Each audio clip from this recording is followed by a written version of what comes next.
안녕하세요. 정신적, 정서적 약자들을 위한 방송 조은의 마음 약국입니다. 저는 27년차 조울증 관리하고 있는 조우입니다. 네, 안녕하세요. 조우와 8년차 결혼 생활 하고 있는 조우 아내입니다. 네, 여러분 그동안 한 주 동안 잘 지내셨나요? 저희가 매주 화요일 오전 11시에 라이브 방송을 하게 되는데 예, 그래도 지금까지는 약속을 계속 지켰던 것 같습니다. 네, 조우님 미리 저희가 항상 지각을 하다 보니까 지금 아직 아무도 안 들어오셨네요. 네. 예. 항상은 아니고. 한 분 들어오셨어요. 네, 첫 방송에는 제 시간에 드렸었고 한 5분, 10분씩 조금 늦어진 적이 있었는데 네. 오늘 어제까지 또 날씨가 많이 풀려가지고 언제 영하권 날씨였나 싶을 정도로 또 포근한 날을 보내고 있습니다. 네.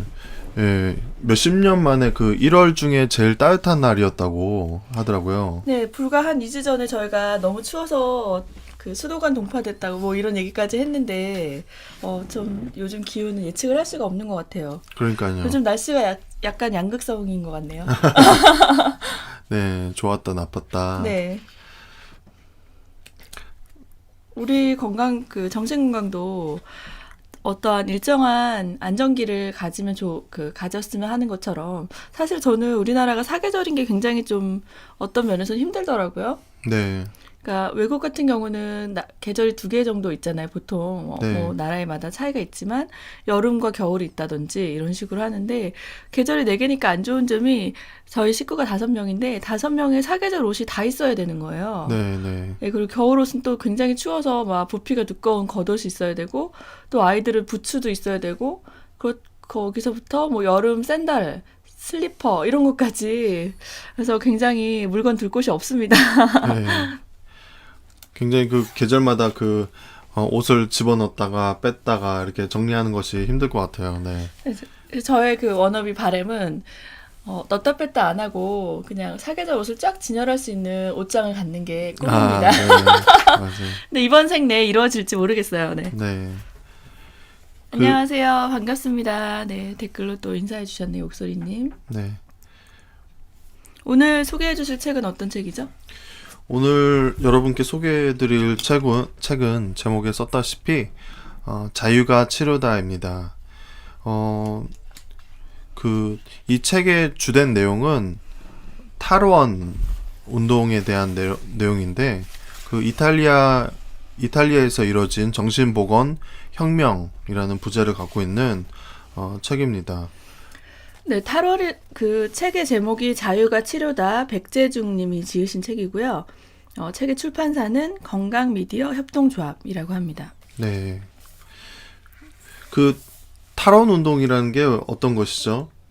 조아내님. 제가 여쭤보려고 그랬는데요.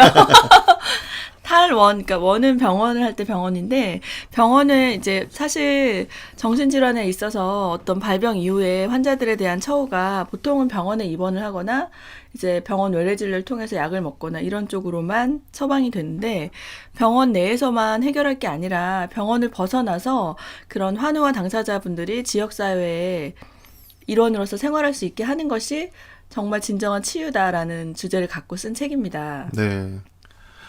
제가 대답했으면 참 버벅거렸을 것 같은데 이렇게 네. 정리를 잘 해주시네요. 아니 저희가 방송할 때 이제 편집을 했을 때는 좀 티가 덜 나는데 라이브로 방송을 하니까 저는 1.2배속으로 말을 돌리는 것 같고 조은님은 0.8배속으로 듣는 것 같다 뭐 이런 예, 버퍼링이 있는. 네 이런 얘기들이 있어요. 근데 원래 말투가 좀 느리십니다. 저는 또 반대로 빠르고 네.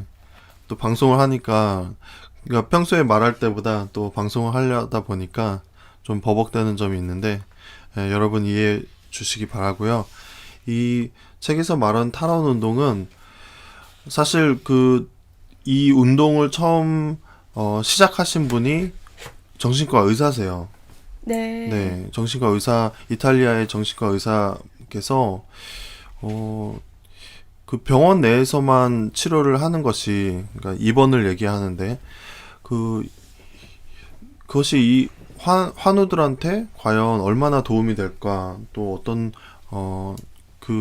다른 방법으로 이 환우들을 도울 수는 없을까, 이런 고민을 하면서 이렇게 생겨난 운동인데 이탈리아에서 이것을 진짜 파격적으로 시행했다고 해요. 전국에 있는 정신병원 입원 병동을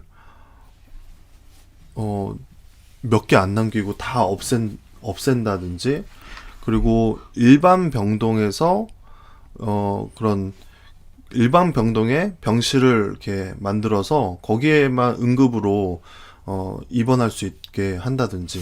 그러니까 이제 이 책에서 말하는 배경은 이탈리아에서 말씀하신 이탈리아 어떤 정신의학 학자가 운동을 시작해서 환자와 당사자 가족들을 통해서 이제 사회 시민의식 운동을 일으키죠. 그래서 네. 사회 인식 변화를 꾀해서 어떻게 하면 정신질환 환우들이 세상에서 같이 살아갈 수 있는가, 그들을 네. 무조건 격리할 게 아니라 우리와 함께 살아가는 방법을 이제 연구하자 해가지고 이제 전국적으로 그게 시행이 된 건데, 사실은 문화적인 배경이 참 많이 달라요. 유럽이랑 우리나라가.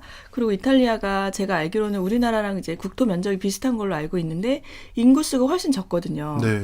그리고 또 우리나라는 아시겠지만 산간지대가 많기 때문에 전체 국토의 한 70%가 산이고 30%에서만 사람들이 살고 있대요. 네네. 그러면 이렇게 굉장히 인구 밀집도가 높은 거잖아요. 네. 그래서 이탈리아에서 시행한 제도를 뭐 우리가 그대로 따올 수 있다고 생각하진 않아요, 사실. 그런데 그렇죠. 네. 네, 이 책을 또 읽어보시면은 내용은 굉장히 파격적이에요. 네. 저도 보면서 이렇게 할 수 있나? 이렇게 생각이 들 정도로. 근데 이제 이런 것이 있다는 거를 참고해서 우리나라 의료 체계에도 좀 더 선진적인 방향으로 가면 좋겠다. 네. 근데 자유가 뭐라고 생각하세요, 조은님? 자유라는 것은 본인한테 그 결정권을 내릴 수 있는, 나의 의지를 선택할 수 있는 결정권. 그렇죠. 이제 인간의 존엄성을 해치지 않는 범위 내에서 자기 의사결정권을 갖는 것이라고 말할 수 있나요? 사전적 이름은 잘 모르겠는데. 네. 그런데 이제 사실은 정신질환 발병을 했을 때 특히 조울증이나 조현병 같은 경우에 환자의 그런 자율권이 굉장히 침해를 받죠. 그렇죠. 근데 이제 제일 어려워하시는 게 가족들은 이 사람이 도저히 입원 아니고는 방법이 없다 할 정도로 굉장히 심각하고 상황이 되는데 본인은 다 거의 대부분 입원을 원치 않으신단 말이에요. 그럼요. 입원을 원하는 경우는 굉장히 극소수고요. 그 본인에 대해서 이런 병식이 있으신 분들, 좀 들어가서 쉬고 싶다. 네. 잠깐 들어가서 쉬고 나오고 싶다. 이렇게 생각해서 들어가시는 분들이 있고, 그 극소수의 분들을 제외하면 대부분의 경우들은 이 정신병원에 입원하는 것을 원치 않으시죠. 그 병원을 한 번도 입원해 보지 못하신 분들도 입원을 원치 않으시고, 또 입원 경력이 있으신 분들도 그 경험이 별로 좋지 않았기에 네. 다시 입원하는 것을 원치 않으시죠. 네. 네. A하람님 감사합니다. 네, 저희- 반갑습니다. 저희 애청해 주셔서 저희가 뭐라고 하죠? 틈새 시장 이렇게 청취자가 많지 않은 저희 방송을 기다렸다 들어주셔서 너무 감사합니다. 네. 근데 이제 병원에 입원하는 정신병동에 입원해서 치료하는 게 어떻게 보면 감옥에 가는 것 같다라고 표현하는 걸 들었어요. 맞아요. 근데 네. 제가 근데 어떤 환우의 가족분과 상담을 하다가 그분이 이제 병원에 입원시키는 걸 사실 가족이 원하진 않잖아요. 근데 막 제가 그분은 근데 굉장히 심각한 상태였거든요. 이제 뭐 조증이 극에 달해서 폭력적인 상황이 나오고 뭐 이제 밤에 막 돌아다니고 연락이 전혀 안 되고 뭐 돈을 과하게 소비하고 다 아시잖아요. 좀 심각한 조증이었는데 이제 제일 안타까운 게 같이 사는 가족을 때린다든지 뭐 이런 폭력의 사태가 오는 거죠. 근데 그분이 원래 그런 성품이 아닌데 병으로 인해서 이제 지나치게 예민하고 과도한 자극으로 이제 어떻게 보면 오류가 나는 건데요. 근데 입원을 해야만 한다는 걸 제가 말씀을 드렸을 때 너무 안타까워 하시면서 그래도 자기 자식인데 어떻게 병원에 강제로 넣을 수가 있냐. 네. 그렇게 했을 때 원망이 더 심해지고 가족 관계가 아예 회복이 안 되는 거 아니냐. 이런 네. 얘기를 하셨었어요. 그래서 제가 진지하게 만약에 나의 의사와 상관없이 내가 어느 병원에 갇힌다면 나는 어떤 기분일까를 생각해 봤어요. 네. 근데 너무 끔찍하더라고요. 네. 그래서 충분히 이해는 그리고 사실은 저는 당사자는 아니니까 제가 겪어본 건 아니기 때문에 이 부분은 제가 말씀을 드리는 건 좀 어불성설인 것 같고 조은님이 이번 경험 유경험자로서 어쩔 수 없이 입원해야 될 만한 상황에 대한 거를 좀 얘기를 해주시면 어떨까요? 우선 그 자의 입원이 아닌 타의 입원, 뭐 쉽게 말해서 강제 입원을 당한다면 가족분들한테 이런 배신감을 느낀다던가 아니면은 굉장히 이렇게 분노가 치오르죠. 네. 그리고 또 특히 이제 입원하게 되는 경우가 뭐 우울해서 입원하는 경우도 있지만 조울증의 경우에는 조증이 굉장히 심해졌을 때 입원을 하니까 대부분 그렇죠. 네, 그래서 그 조증 때는 자기가 이 조증이라는 것을 인정하지 않거든요. 그래서 네. 나는 멀쩡한데 병원을 왜 입원시키냐 하면서 분노하게 되죠. 그런 것들은 근데 이제 그 분노가 막 영원히 지속되는 건 아니잖아요. 그렇죠. 근데 이제 사람마다 다른 것 같아요. 그것을 어떻게 이제 제가 그러니까 입원했을 때, 그러니까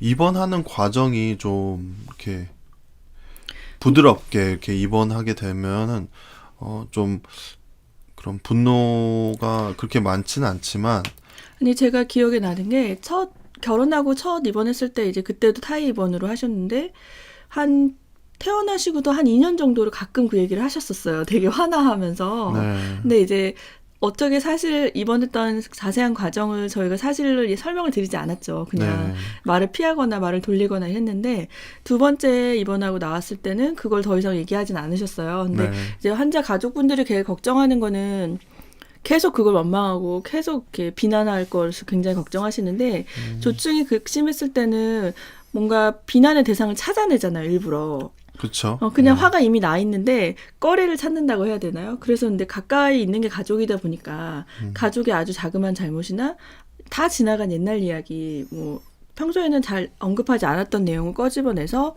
막 화를 낸다든지. 네, 그래서 그게 계속되는 건 아니다라는 걸 말씀드렸고, 만약 그게 감정이 계속 남아있다면 저희가 결혼을 유지할 수 없었겠죠. 그렇죠. 네. 네, 근데 이제 이 책에서 말하는 프랑코 바실리아라는 정신의학자가 정신보건 개혁에 대해서 필요성을 느끼고 운동을 한 내용이 나오는데, 뭐 거리를 행진하다, 뭐 그리고 문화예술의 역할 해가지고 문화예술로서 정신질환에 대한 인식 개선하는 운동들이 나오고, 근데 놀랍게도 이게 1960년대에서 70년대에 일어났다는 거예요. 네.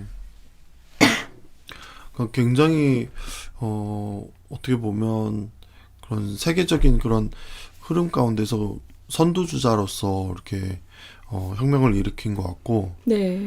어, 그래서 이탈리아에서 탈시설 운동이 시작돼서 이제 그게 자리를 잡아간 이야기가 나오고, 사실 우리나라 정신보건 이 체계나 이제 병원 내에서의 치료 이런 것들이 일본에서 많이 들어왔잖아요.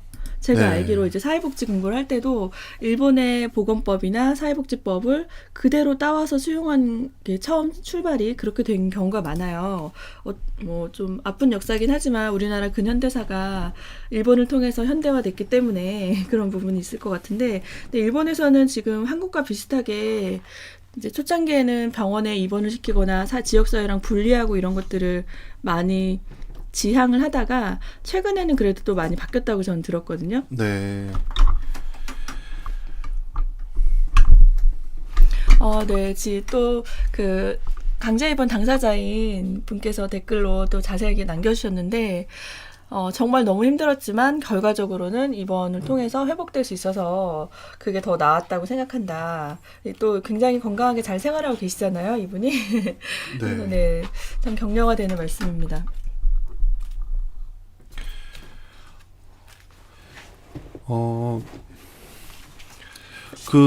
이제 가족분들이 생각하셔야 되는 게, 입원을 강제로 시킴으로 인해서 그 관계가 이제 망가지지 않을까 그런 걱정을 하시는데, 우선은, 근데 입원을 요하는 상황만큼 안 좋은 상태가 됐다면 입원을 안 하셔도 관계가 망가져요. 네, 제가 맞아요. 네. 사실 제가 드리고 싶은 말씀은 그 정도로 상태가 안 좋은 상태에서 약을 드시지 않고 저절로 좋아지는 경우는 사실 없다고 봐야 되거든요. 그리고 만약에 폭력 상황까지 나온다고 하면 그것은 이제 가족분들의 보호를 위해서도 생각하셔야 그리고 되고, 본인을 위해서도 네, 맞아요. 좋지 않은 게 지인이나 친구들하고 뭔가 이제 시비가 붙거나 뭐 폭행 사건이 일어나거나 해서 고소 고발을 당할 수 있고 또 아주 극심한 조증인 상태에서 입원을 하시면은 간호사하고도 문제가 생겨요. 제가 이제 한두 분이 아니고 굉장히 여러분들을 저희는 대화를 하다 보니까 병원에 입원했는데 남자 간호사를 때렸다든지 이런 경우들이 종종 있거든요. 네, 근데 그걸 만약에 그분이 입원 치료를 하지 않으셨다면 가족이나 지인의 누군가가 그런 상황을 겪을 수밖에 없는 거잖아요. 네. 그러니까 입원을 해야 되는 경우는 이렇다고 생각을 해요. 이 당사자 본인이 그 조증이었을 때를 떠올렸을 때 정말 이렇게 안 좋은 기억들을 많이 생길 수 있거든요. 예를 들어서 막, 평소에는 하지 않는 행동들을 한다던가 뭐 친구들한테 연락해서 뭐 안 좋은 그러니까 들뜬 모습들 막 보인다던가 사회생활에 있어서 그런 관계들이 안 좋아진다던가 이런 것들을 예방하기 위해서 입원을 하는 거거든요. 그래서 입원을 해서 그런 일들이 일어나기 전에 입원을 해서 치료를 받고 퇴원 후에 그 생활을 할 때 그런 원만한 생활을 할 수 있도록 돕는 게 입원이라고 생각을 하는데 이제 그런 경우들이 있어요. 특히 이제 만성으로 굳으신 분들 같은 경우는 가족분들이 이분을 케어하기가 너무 힘든 거죠. 네. 그래서 장기 입원을 시키는 경우가 있는데 이 부분도 사실 그 한국에서 법적으로 장기 입원을 금지하는 그런 법안이 있다고 저는 들었거든요. 그래서 이제 최근에 한 1, 2년 내에 새로 생긴 정신보건법에 의해서 제도가 많이 바뀌었어요. 근데 저는 이제 여기서 말하는 자유가 치료다의 그런 탈원화 정책을 한국형에 맞게 좀 조정해야 된다고 생각하거든요. 이제 그대로 따와서 할 수는 없는 거죠. 네, 적용 네, 자체가 네. 불가능해요. 왜냐하면 그 사람들의 성향이나 사회 문화적인 그런 환경이 너무 다르기 때문에 그대로 적용했을 때 사실은 더 보호가 필요한 환자가 너무 조기 퇴원하는 상황이 생길 수 있거든요. 네. 그렇게 되면서 가장 안 좋은 게 저는 강제 입원했다가 치료가 완전히 되지 않은 상태에서 너무 빨리 나오시는 게 가장 안 좋은 것 같아요. 네, 그것도 차라리 그렇고 들어가지 않으시는 게 나아요. 이 운동이 이제 이런 파격적인 정책이 이제 시행되려면 사실은 대중들이 준비가 되어 있어야 돼요. 그걸 받아들이고 이해하고 인식할 수 있는 그런 사람들의 생각이 바탕이 돼야 되는데, 시민의식이 바탕이 돼야 되는데, 이 이탈리아 탈시설 운동이 가장 좋았던 점은 당사자나 가족이 시작한 게 아니라 정신과 의사가 그 운동을 일으켰다는 거에 있어서 훨씬 더 좀 사람들의 공정한 지지를 받을 수 있었고, 뭐 사실 우리가 말하는 뭐 조현병 환자가 어떤 범죄를 했다더라 이런 이슈로 시작된 게 아니라 정신과 의사들이 병원에서 일을 하시면서 이렇게 하는 것은 정말 환자를 위해서도 가족을 위해서도 좋지 않다. 그리고 나아가서 지역사회에서 어떤 한 인간이 인간으로서의 기능을 제대로 하지 못하고 생활한다면 국가적으로도 손실이잖아요. 젊고 창창한 분들이 회복을 해서 사회 일원으로 살아가는 게 국가적으로도 훨씬 더 좋은 일이니까 그런 의미에서 시작을 했고. 네, 그래서 그 일반 시민들이 느끼기에 이 정신질환 커뮤니티에 대한 긍정적인 좋은 이미지의 메시지가 많이 전달이 되어야 하는데 지금은 사실 많은 기사들을 통해서 또 자극적인 기사를 통해서 정신질환자들을 혐오하게끔 그런 감정을 느끼게끔 하는 기사들이 많기 때문에 물론 그 범죄나 이런 것들에 대해서는 저희가 그것을 동의하는 건 아니지만 이 범죄율을 봤을 때 일반 시민들의 범죄율보다 이 정신질환자들의 범죄율이 현저히 낮거든요. 그러니까 강력범죄 비율을 봤을 때 이제 환자가 정신질환 환우가 아닌 일반인들의 강력범죄 비율이 5%라면 정신질환, 조현병, 조울증 또 뭐가 있죠? 우울증 이런 공황장애 같은 4대 정신질환으로 인한 그런 분들이 범죄를 저지르는 비율은 2%밖에 안 된다. 뭐 이런 기사를 본 적이 있어요. 그러니까 사실은 근거가 없는 불안인 거죠. 물론 이제 뭐 묻지마 폭행이라든지 그런 일들이 요즘도 가끔 뉴스에 나오잖아요. 굉장한 사회적인 문제라고 생각하고 사실은 그에 합당한 처벌을 받으셔야 되는데 병에 걸렸기 때문에 뭐 더 남에게 피해를 끼친다고 볼 수는 없지 않나. 그러니까 인류가 100명이라면 100명 중에 아프거나 이상한 분이 한두 분 있는 것처럼 네. 네, 정신질환 환우 중에도 유독 그런 분들이 간혹 있으신 거지 모두가 그런 게 전혀 아니다. 네. 근데 저희 이탈리아 이제 탈시설 운동에 대해서 얘기가 나오면서 제가 여기서 이제 이탈리아 내에 정신보건 서비스 제공 체계가 나온 게 있어요.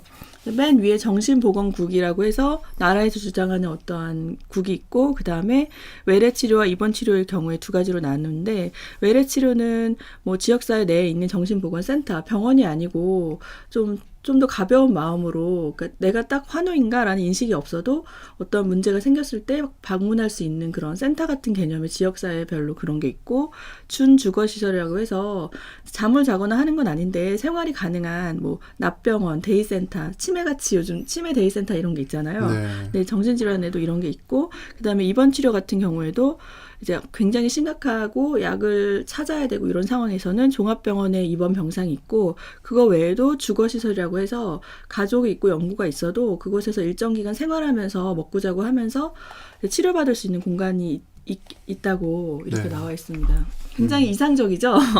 그렇게 할 수 있다면 참 좋겠는데 그래서 우리나라에서도 이제 시나 구별로 정신보건 복지센터가 사실은 생겼잖아요. 이게 네, 생긴 지 한 10년이 안 됐죠? 제가 알기로.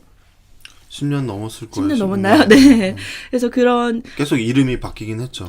네. 그런 제도를 이제 조금씩 시행해 가고 있는 상황인 것 같습니다. 네. 네, K 리커버리님 이 책 분명 읽으셨을 아니 건데. 리커버리님 예. 이거 추천해 주신 거. 네. 네, 저희 집에 있는 많은 책 중에 굉장히 다독을 하셔서 저희가 맨날 기동량으로 좋은 많은, 정보를 듣습니다. 예, 많은 지분을 갖고 계십니다. 네. 네. 제가 무슨 말씀을 드리려고 했는데 아이고 제가 말을 너무 길게 해서 죄송합니다. 아닙니다. 근데 이 일이 일어났을 때만 해도 사실은 1970년대 이럴 때는 정신질환 약이 리튬밖에 없지 않았나요? 제가 알기로? 초반에는 그렇죠. 예. 초반에는 리튬이 제일 많이 쓰였죠. 그러니까 리튬도 정신질환 약을 발명하기 위해서 발견된 게 아니라 우연한 기회에 효과가 있다는 게 입증이 돼서 널리 쓰이게 되는데 그게 처음 이제 발견됐을 때는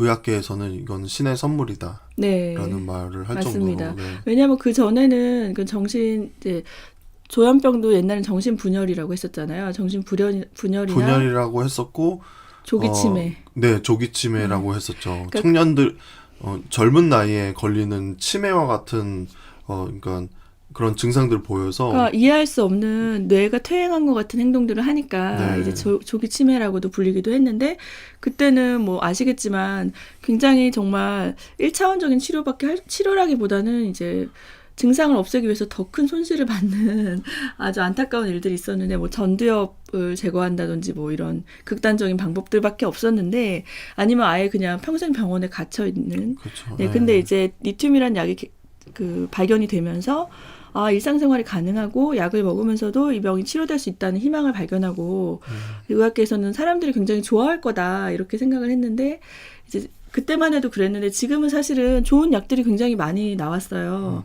뭐 약의 이름을 다 열거할 수 없을 정도로 수십 가지의 항정식 약물이 있는데 장단점이 있지만 본인에게 잘 맞는 약을 찾았을 때는 이 책에 나온 배경과 같이 그렇게 극단적인 탈원화를 이렇게 시도할 필요는 없지 않나 조심스럽게 네. 얘기해 봅니다. 근데 이제 지금 세계적인 흐름이 이 이탈리아의 그 탈원화 운동을 기점으로 이것이 탈원화 운동이 세계적인 흐름이 되어 버렸어요. 네. 그래서 지금 사실 그런 센터들에서도 정신질환자들과 함께 이렇게 지역사회에서 함께 살아갈 수 있는 그런 공동체를 만드는 거를 이제 목표로 두면서 여러 가지를 시도를 하고 있는데, 네. 재밌는 게, 그 화성시 정신건강복지센터 센터장님이 이제 화성시에서 그 정신건강과 관련해서는 그 선도 사업을 하고 있거든요. 네. 근데 이분이 이제 좀 높으신 분들에게 프리젠테이션 하는 그런 시간이 있었다고 해요. 근데 딱 제목이 정신질환자와 함께 사는 사회 이렇게 제목을 했는데 네. 반응이 안 이분들이 좋았다고? 예, 반응이 어떻게 함께 살 수 있냐 이렇게 말을 한다는 거예요. 네, 네. 그래서 이거 자체가 좀 인식이 변화돼야 되는 그런 것을 위해서 사회적인 인식 변화를 위해서 많은 노력이 필요한데 근데 그것도 저는 사실 마찬가지인 것 같아요. 우리나라의 약간 민족적인 특성이 아닌가. 남과 다른 것에 대한 이해함이 사실 부족하고, 네. 이제 외모도 다 비슷하잖아요. 우리는 동양인이고 다 맞아요. 이제 뭐 네. 혼혈이 별로 없고 하니까 간혹 이제 혼혈이신 분들이 뭐 피부색이나 이런 걸로 차별을 받는다든지 알게 모르게 스트레스 받으시는 것처럼 뭐 장애인에 대해서도 사실 그렇잖아요. 우리나라 전체 인구에 비해서 신체 장애인의 비율이 적지 않은데 외부에 나가보면 코로나 이전에도 별로 볼 수가 없어요. 잘 주변에서 보이지가 않거든요. 근데 가족이나 친척 중에 장애 겪으신 분이 없는 분들은 어떻게 보면 거부감을 가질 수 있는 거죠. 제가 옛날에 이제 거부감이라고 표현해 죄송합니다. 제가 지하철을 타는데 저희 아이가 초등학교 들어가기 전에 어떤 뇌성마비인가 뭐 이런 장애인 분이 계셨어요. 근데 이제 아이가 봤을 때 그분이 되게 독특했던 거죠. 얼굴 표정이 이렇게 자연스럽지가 않고 걸음걸이도 부자연스러우니까 저 아저씨 왜 저래? 이렇게 물어봤어요. 근데 제가 그때는 말을 못하고 이제 그분이 다른 데를 가신 다음에 저분은 몸이 아프신 분인데 이렇게 설명을 해줬거든요. 네네. 그런 것처럼 정신질환 환우 분들도 가족이나 지인 중에 겪어보지 않으시면 사실은 처음 봤을 때는 뭐 이렇게 편견을 가질 수 있어요. 충분히 이해는 됩니다. 네. 이제 일반 시민들이 느끼는 감정은 이런 장애인 또는 정신질환 당사자들이 이제 지역 사회에 이렇게 함께 한다는 것이 사실 그런 불편함을 그러니까 감수하더라도 그것을 품어줘야 되는 게 맞긴 한데 자기와는 다른 또 혹시 또는 이렇게 아픈 분들을 봄으로써 자신의 그 감정의 그 불편함을 갖는 것을 되게 싫어하는 것 같아요. 누군가를 봤을 때 내 감정이 불편하다 이런 거. 제가 좀 안타까운 얘기를 들은 적이 있는데 사실 광진구에 있는 이제 국립정신건강센터가 나라에서 운영하는 병원이죠. 네네. 우리나라 정신보건 체계 그냥 가장 모든 것이 처음 시도되는 곳인데 좀 넓은 장소로 이전 계획이 있었어요. 넓고 좀 편안하게 새로운 시설, 이렇게 건물을 변경할 계획이 있었는데 이전 예정지인 주민들이 극렬하게 반대를 해서 왜 네. 우리 동네에 그런 병원이 들어오냐. 네. 그냥 병원이 종합병원이 들어온 줄 알고 되게 좋아했다가 제가 듣기로는 처음에는 그 지역 광진구에서 이제 새로 M센터라고 해서 새로 건물을 지은 건데 그러니까 신축을 한 건데 처음에는 지역 주민들이 이게 어떤 병원이 지어지는지 몰랐다고 해요. 근데 공사가 굉장히 크고 하니까 되게 좋은 병원이 생기서 종합병원이라고 생각을 하신 거죠. 좋아했는데 이제 정신병원이라는 걸 알게 됨으로써 좀 싫어하셨대요. 근데 이제 병원이 완공이 되고 굉장히 멋있게 지어졌거든요. M센터가. 그리고 네, 시설 되게 좋아요. 네. 네. 그러면서 지역 주민들이 생각이 좀 바뀌었다고 해요. 거기에 이제 막 무슨 카페도 예쁘게 돼 있고 네, 네. 마치 동탄 신도시 같이 네, 네. 잘 해놨거든요. 네. 외부인들도 그 내부 식당이나 카페나 이런 건 이용이 되시잖아요. 그러니까요. 그리고 국립정신건강센터 오실 정도의 환우시면은 정상 생활이 가능하신 분입니다. 네. 그래서 사실 이렇게 정신병원이라고 우리가 떠올렸을 때 갖는 그 이미지들이 있어요. 네. 그 이미지를 깨고 굉장히 세련된 정신병원 이런 건축물이 참 우리에게 주는 메시지가 있는 것 같습니다. 네, 참 아이러니하네요. 네, 그리고 이 사회적인 인식을 변화하기 위해서, 개선하기 위해서는 많은 컨텐츠들이 필요해요. 이런 저희와 같은 이런 조울러들을 위한 방송. 아니 제가 네. 방송 유튜브를 보다 보니까 로그인을 해놨으니까 자기가 주로 보는 그런 이슈의 영상들이 추천이 떠오르잖아요. 네네. 그래서 제가 조은의 마음 약국을 맨날 봐서 그런지 뭔가 이제 그런 조울증 관련된 콘텐츠가 올라오는데 유튜브 방송을 본인 당사자분들이 하시는 방송이 꽤 있는 거예요. 이제 네네. 구독자가 많지는 않지만 근데 이제 보면서 그분이 스스로를 조울러라고 표현을 하고 그런 걸 네네네. 보면서 혹시 우리 방송 청취자가 아닌가? 왜냐면 조울증을 조울러라고 표현한 건 저희가 처음이지 않나요? 맞아요. 그래서 네. 아까 뭐 자주 듣진 않으시더라도 오다 가다 한두 번 들으시고 좀 격려를 받아서 방송을 시작한 게 아닌가 저 혼자 추측을 했습니다. 네. 네. 그 유튜브에서 조울러라고 이렇게 소개하시는 분들도 계시고 네. 또 마인드 포스트에서도 이런 그 기고하신 글들 보다가 본인을 이제 조울러라고 이렇게 소개하는 거 보면서 아, 우리가 먼저 쓴 말인데 네, 되게 굉장히 뿌듯하고 네. 네. 여러분들 알아주셨으면 네, 좋겠습니다. 많이 쓰셔도 네. 됩니다. 네. 저희가 저작권이 없네요. 네, 네. 갑자기 볼륨이 좀 높게 느껴지는데 아, 네. 네, 휴지통님 안녕하세요. 반갑습니다. 네. 네. 감정 휴지통님이시네. 네, 네. 아, 네, 아이디 재밌네요. 놀라운 아이디를 갖고 계시네요. 사실 우리가 이렇게 필요 없는 감정들은 휴지통에 버려야 되긴 하거든요. 네, 이 책에서 또 나왔던 게 이제 이탈리아의 사례는 제가 한 구절을 읽어드릴게요. 우리에게 많은 것을 알려준다. 대규모 정신병원이 없어도 정신질환의 관리가 가능하다는 것. 병원 중심이 아닌 지역사회 중심의 정신보건 체계가 우리가 앞으로 지향해야 할 미래라는 점. 정신장애인들은 병원에 격리되어 수용되어야 할 존재들이 아니라 지역사회에서 같이 부대끼면서 살아가야 할 존재라는 사실 등이다. 그래서 사실 이제 정신질환 뭐 장애 등급을 받은 분도 있고 아닌 분들도 있지만 그 분들이 지역사회랑 같이 살아가는 아주 좋은 예시가 히즈빈즈라는 게 있죠. 네네네. 이런 정신질환을 갖고 계신 분들과 함께 일하는 그 분들을 이제 위주로 바리스타 교육을 해서 그런 여러 가지 커피숍들을 운영하면서 히즈빈즈의 임 대표님 성함이 뭐였더라? 임정택 대표라고 네, 기억을 하고 대표분이 있습니다. 한동대를 재학 당시에 이 정신질환 환우들의 경제활동과 지역사회에 연계되는 생활이 너무나 필요하다는 거를 이제 그런 비전을 갖고 히즈빈즈를 설립하셨죠. 그래서 네. 이제 여기저기 펀드도 하고 도움도 물론 받으셨겠지만 사비를 털어서 초창기엔 분명히 그 활동을 하셨는데 정신질환 환우분들을 바리스타 교육을 해서 이제 고용을 하는데 사실 8시간 풀타임 근무하시는 게 쉽지 않잖아요. 맞아요. 그래서 네. 단기로 뭐 4시간 이 정도를 근무하게 한다든지 그 스케줄 굉장히 잘 짜서 아니면 컨디션이 안 좋거나 이럴 때는 대체 인력을 쓸 수 있게 미리 네. 대비를 해놓고 네. 그리고 또 그 하나하나를 케어하기 위해서 이제 상담사라든지 또 이제 친구가 될 만한 동료들을 붙여주시고 이렇게 활동을 하고 있는 걸로 알고 있어요. 네.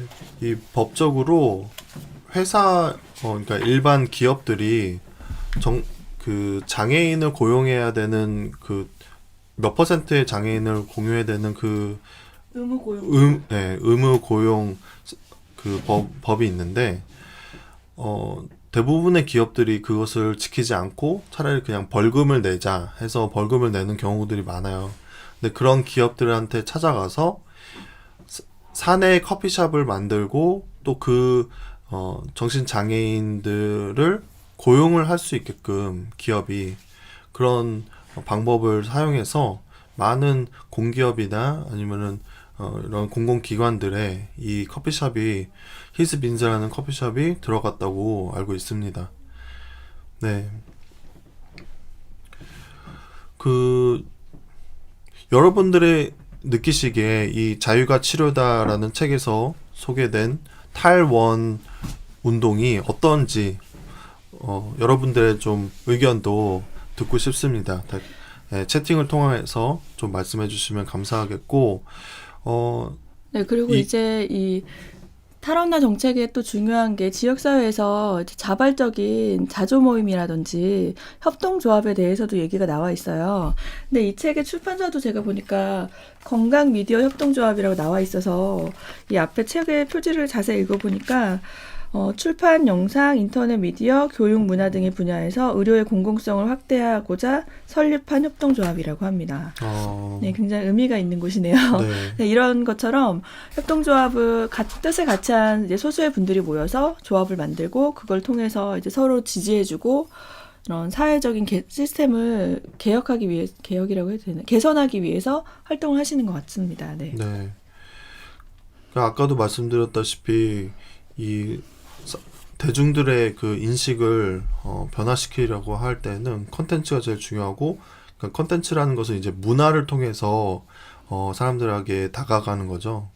그래서 그러니까 큰 거부감이 없이 또 즐길 수 있는 그런 문화를 통해서 좋은 그런 정신장애인 또는 정신질환자들을 향한 그런 안 좋은 이미지를 좀 개선되는 그런 일들이 많이 일어났으면 좋겠습니다. 이 탈원 정책이 이렇게 세계적인 흐름으로 간다라고 이렇게 말씀을 드렸는데, 사실 그 세계에서 이 정신질환자들을 입원하는 그런 폐쇄병동이 제일 많은 나라가 두 나라라고 해요. 두 개의 나라가 있는데, 그것이 그러니까 우리나라하고 또 일본인데,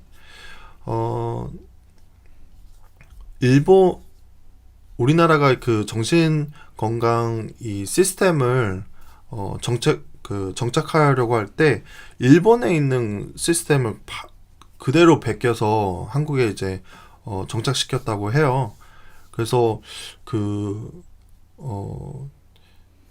점이 좀 안타까운 것 같습니다. 네, 초반에 저희도 말씀을 드렸지만, 근데 사실은 문화적인 게 비슷하기 때문에 또 그게 수용이 된 부분도 있고, 근데 앞으로 이제 바뀌어 나가야 되지 않나. 네. 그리고 이제 이 협동조합이 사실은 유지가 되기 위해서는 어느 정도의 인원이 있어야 되고, 또 사실은 자금이 필요하잖아요. 그걸 지속적으로 가능하게 하기 위해서 뭐 출판이나 이런 부분도 사실은 비용이 들기 때문에 이런 문제를 같이 문제의식을 느끼고 사회적인 문제에 대해서 개선 의지를 갖고 함께 하실 일반인 분들도 사실 많이 필요한 것 같아요. 네. 꼭 환우와 당사자뿐만 아니라 그것을 같이 마음을 사서 같이 활동할 수 있는 분들이 생기면 참 좋지 않나. 네. 저희가 아는 여러 단체들 중에서 그 이름이 뭐였죠? 그 피아노 치시는 네. 그렇죠. 설악 어우럭이었나요? 네. 네, 그랬던 것 같아요. 네, 그 조현병 자녀를 두신 엄마가 이제 청와대에다가 청원을 넣으면서 이슈가 됐었는데, 그분이 이제 정신질환 환우들에 대한 사회적인 편견, 그리고 치료할 수 있는 곳이 병원밖에 없는 현실에 대해서, 그리고 취업이라든지 뭐 사실 소소하게 보험 가입 이런 것까지 제안을 받는 걸 보면서 이렇게 많은 분들이 그걸 동의를 하고 이제 모임을 갖고 계시다고 해요. 근데 그분이 전에 제가 듣기로는 당사자나 가족이 아픈 사람이 정신질환이 아무도 없는 분들이 더 많대요. 거기 단체는. 네, 되게 네, 맞아요. 되게 긍정적이다. 네. 그렇게 할 수 있다면 너무 좋겠다라는 네. 생각을 했습니다. 네. 네, 오늘은 저희가 자유가 치료다라는 책으로 이야기 나누고 있습니다. 정신보건 혁명, 바실리아와 이탈리아에 대한 책입니다. 네. 여러분들도 한번 책을 사서 보셔도 저희가 다 전달하지 못한 많은 내용들을 보실 수 있을 것 같아요. 네. 저희가 이제 카톡으로 상담을 하잖아요. 네. 근데 당사자분들이 그 상담이 들어올 때가 있고 가족분들이 들어올 때가 있어요. 네, 맞습니다. 근데 그 상황들이 다른 것 같아요. 상담이 들어오는 상황. 그러니까 당사자분들은 주로 조증일 때 상담이 오지 않습니다. 네, 네, 그쵸. 우울하실 때, 힘드실 때 맞아요. 이제 상담이 들어오고, 반면에 이제 당사자 가족들께서는 당사자가 조증이 심해졌을 때 그때 연락이 오죠. 네. 네, 그래서 제가 저를 돌이켜 봐도 우울일 때는 제가 힘들어요. 가족분들은 좀 안타까운 마음은 있죠. 근데 본인이 굉장히 힘들고, 조증일 때는 본인은 별로 안 힘들고 주변 사람들이 힘들어요. 그렇죠. 본인은 뭐 즐거우시죠. 맞아요. 네, 꿈과 네. 희망이 가득 차고. 네.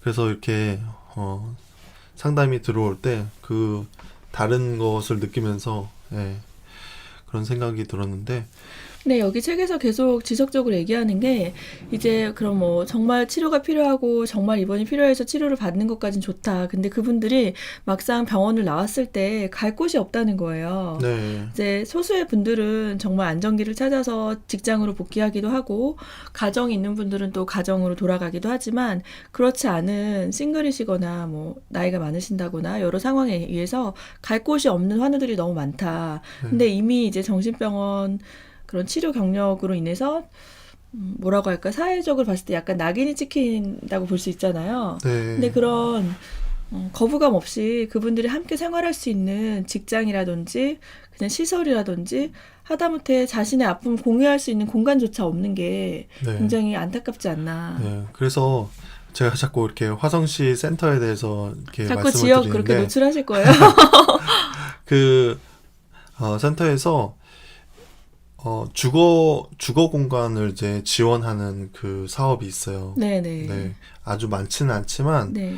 어떤 그 빌라 또는 집을 아파트를 센터가 이제 계약을 맺어서 네. 그곳에 두세 분이 이제 정신질환 분이 입원을 하고 퇴원을 하셨는데 마땅히 이제 갈 곳이 없는 분들을 이렇게 한다던가 여러분들의 이렇게 지원을 받아서 이렇게 들어가시게 되는데 임시 거처 같이 사용하시는 네, 거죠. 임시 거처인데 뭐 1년 동안 사시는 분들도 계시고 이렇게 네. 하는 건데 그러면서 그 집이 그러니까 지역 주민들한테는 그곳이 이렇게 정신질환자들이 생활하는 공간이라는 것을 알리진 않는데요.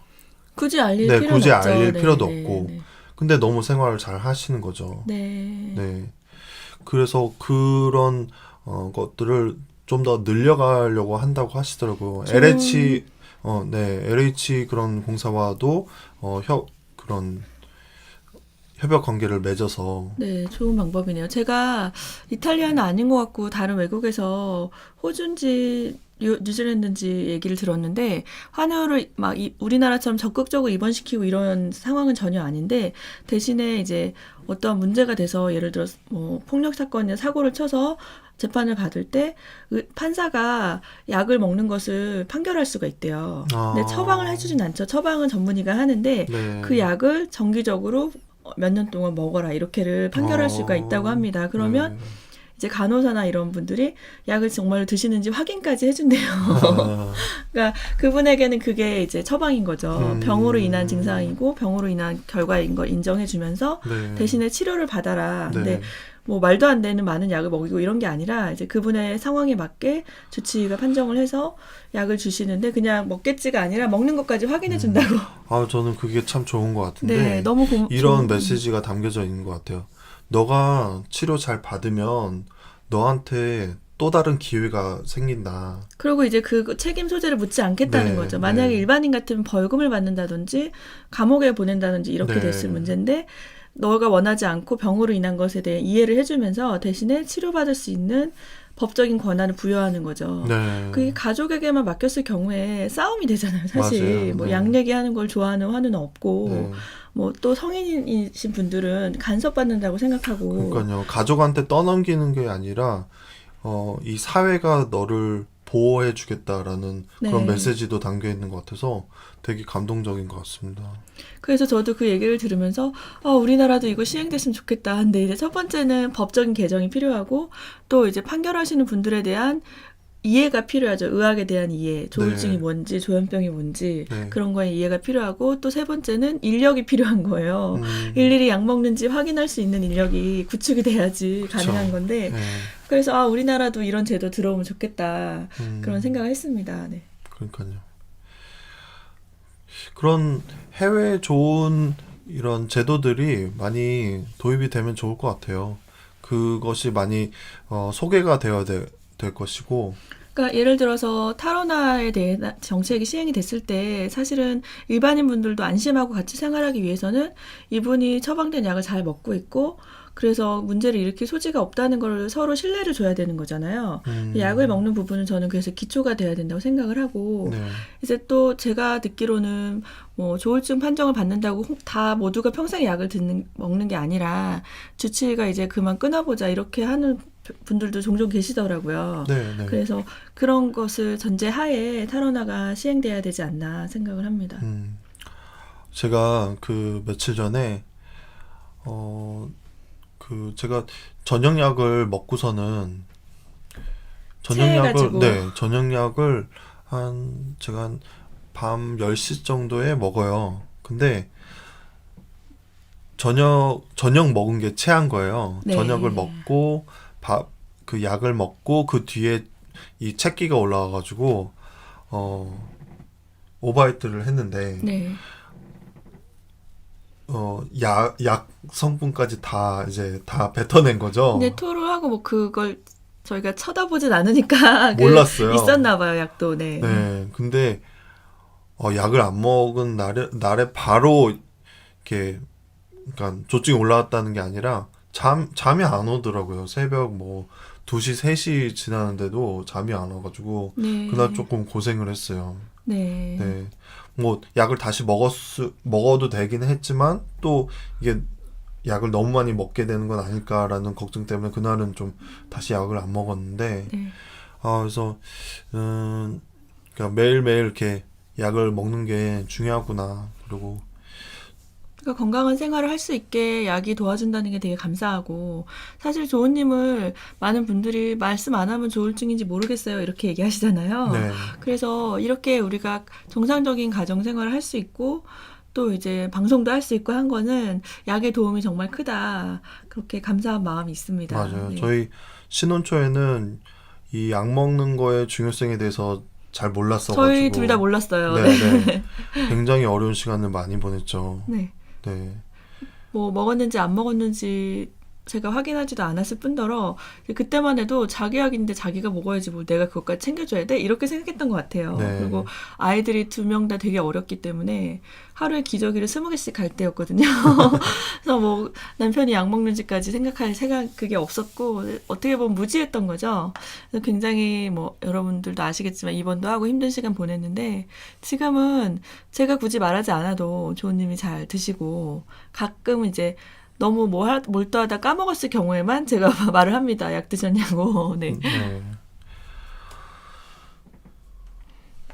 저는 그러니까 간혹 가다가 이렇게 환우들의 약 안 먹을 권리에 대해서 말씀하시는 분들도 계세요. 근데 저도 그분들을 이제 존중하고 하는데 그분들의 말씀하시는 것은 본인이 먹어야 되는 약 생각하는 그 약의 기준에서 더 의사가 더 세게 약을 주는 경우에 그 약들을 이 약은 나의 몸을 건강을 위해서 조금 줄일 필요가 있다라고 이렇게 그런 말씀하시는 경우인데 저 같은 경우도 지금 약을 2알 정도 먹기 때문에 자기 전에 그래서 크게 이렇게 불편함은 없어요. 네, 기저귀 20개에 놀라시는데 아기가 2명이어서 한 명이 10개씩 네, 하루 저희 종일, 애들이 이제 네.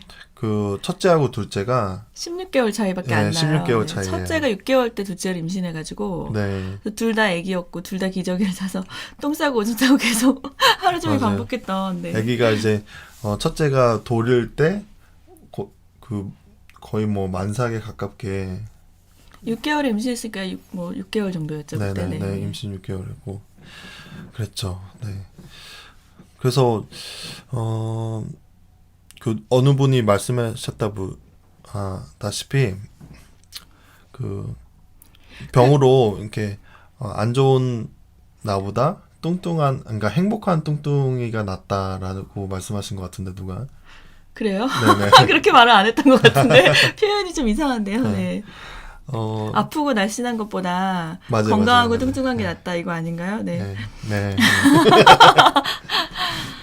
그 조은님이 사람 이름도 잘 기억을 잘 못하시고, 근데 이게 발병과 상관없이 원래 성격인 것 같은데 본인이 관심 분야는 굉장히 잘 기억하시는데 그 나머지 것들은 기억력이 별로 없어서 저희 교회를 제가 같은 곳을 저희가 10년째 다니는데 사람 이름을 기억을 못하세요. 저한테 맨날 물어보거든요. 맞아요.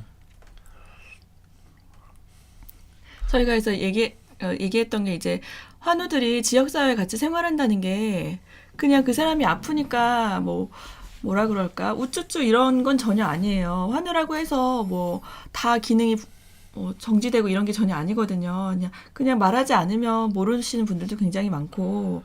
근데 이제 단지 이분이 정신적으로 취약한 면이 있기 때문에 예를 들어서 직장에 근무할 때도 좀 병가를 길게 낼 수 있다든지 아니면 컨디션이 안 좋을 때 단축 근무를 할 수 있다든지 뭐 이런적인 사회적인 배려가 필요하지 않나 생각을 하는 거고 저희가 얼마 전에 그 그레이님이 메추리알 까는 영상을 올렸잖아요. 네네. 그 영상을 올리면서 조은님이 이런 거를 올려도 되나 약간 그런 의문을 가졌었는데 그래도 또 좋아하시고 반응해 주시는 분들이 있더라고요.